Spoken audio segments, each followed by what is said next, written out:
ada dua golongan penghuni neraka. Ada dua golongan penghuni neraka.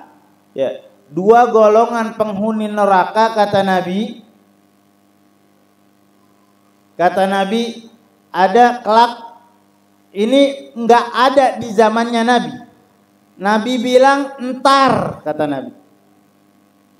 Entar akan datang zaman, ya, akan datang zaman kata Nabi Shallallahu Alaihi Wasallam, ya, manusia membawa cambukan seperti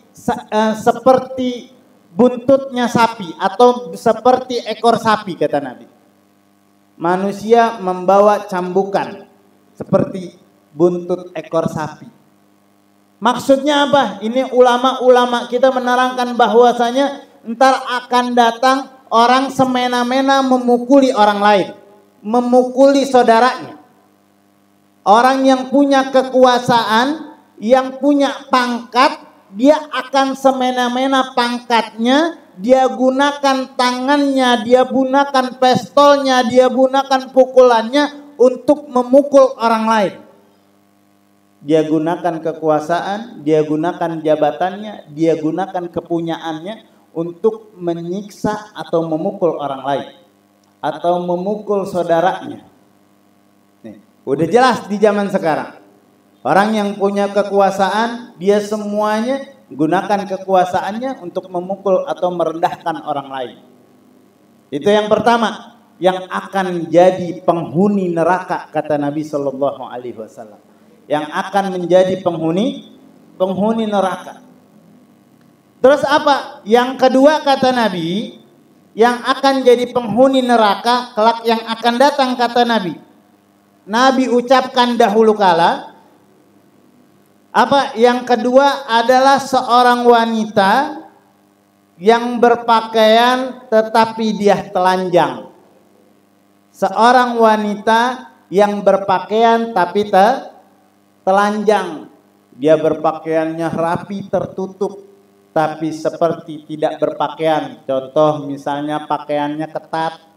Ya, pakaiannya ketat kayak enggak pakai. Ya, ada lagi pakaiannya warna kulit. Pakaiannya warna kulit. Ada enggak? Ada. Tuh hati-hati.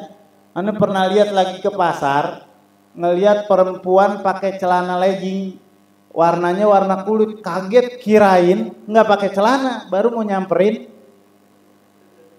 lah nggak pakai celana, nggak taunya dia pakai celana legging. Ini hati-hati, tuh alamat sa'ah. Nih Pak, ini apa deh namanya? Ini kelak akan datang kata Nabi. Udah jelas di zaman sekarang kita lihat banyak perempuan yang berpakaian tapi telanjang. Ada sebagian ulama juga mengatakan bahwa imannya telanjang. Perempuan yang tidak punya iman, yang tidak punya